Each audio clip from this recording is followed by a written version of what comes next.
来说金牛座1月的好消息与挑战，先是很明显的，金牛座颜值形象在1月份会有很大幅的提升，给自己的开年加分不少。随着12月24日水星逆行在8宫，月底31日呢木星顺行1宫自我宫位，你们会对自己进行反思和反省。1月份比较能够抵抗住诱惑，会下定决心有一个比较大的改变。有人呢会严格的节食控制体重，有的人可能会研究妆法啊，很在意形象，也有人会戒除熬夜等等不好的行为，或者是检查护理自己的身体，让自己变得更健康有活力。所以呢，开年众人就能够看出金牛座外在的一个比较明显的变化。还有一大改变呢，则是在工作读书的一个效率上。前段时间金牛座拖延应该还蛮严重的，那有些工作可能也是在一个停滞的状态。差不多呢，从12月末这周到1月初10天，你们就在克服自己的低效，让自己的整个效率高起来。因为你们这个时候不高也不行，有很多的差是等着交的，不抓紧做，只会越堆越多。也有一些瓶颈需要去突破跨越。临到过年了，金牛座还想呢，过年期间能够放个假休一休，所以这个时候就必须要抓紧清扫任务，或者把旧工作清了换下一家，不然的话就会一直被制约着跑不了。所以呢，月底27日到30日，金牛座就会清扫完成一批还蛮严肃的任务，处理一些比较复杂的情形。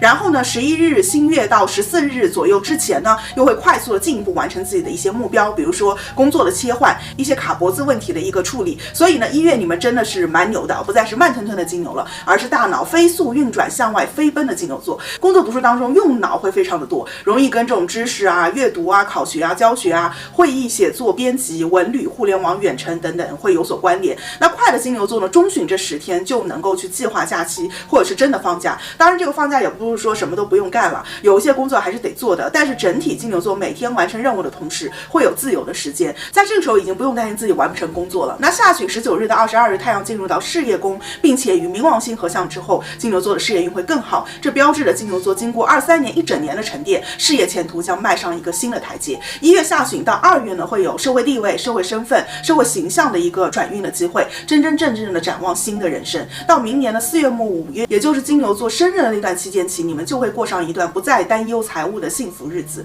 虽然呢，每个金牛座星盘不同，具体的还是要以自己的星盘为准，但是呢，我希望所有太阳上升金牛座的人都能够抓住这波运。金牛座是有机会在明年那个时间不用担心财，只用想怎么样让自己过得开心就好的一个星座。那爱情人这个财运方面呢，身体的一个吸引会变强，包括现实当中迷恋可能这样的人，或者是阶段性沉迷偶像剧啊、言情剧的一些角色情节，将情感投入到离自己比较远或者是差异比较大的人身上。桃花整体都有点怪啊，不是那种很寻常的联动。要真的想要在一起的话，需要客观处理较多现实的一个沟壑。那有伴侣的金牛座可能会有秘密的曝光，或者是有3方的一个议题，不一定指的是人啊，也可能会对应到一些财务的议题，或者是一些现实纠葛的分歧。部分的金牛座呢，也有异地、聚少离多或者是分离的一些情况。金星呢，这个时候从8宫走向9宫，建议还是要耍一点心机的哦，避免袒露自己过多，一下子就交底了，要有一点点手段。然后对财务呢，自己要有一个保护啊。那整体财务呢，在这个时候也是金牛座一个重点，尤其是偏财。那12月末可能有关投某个资啊、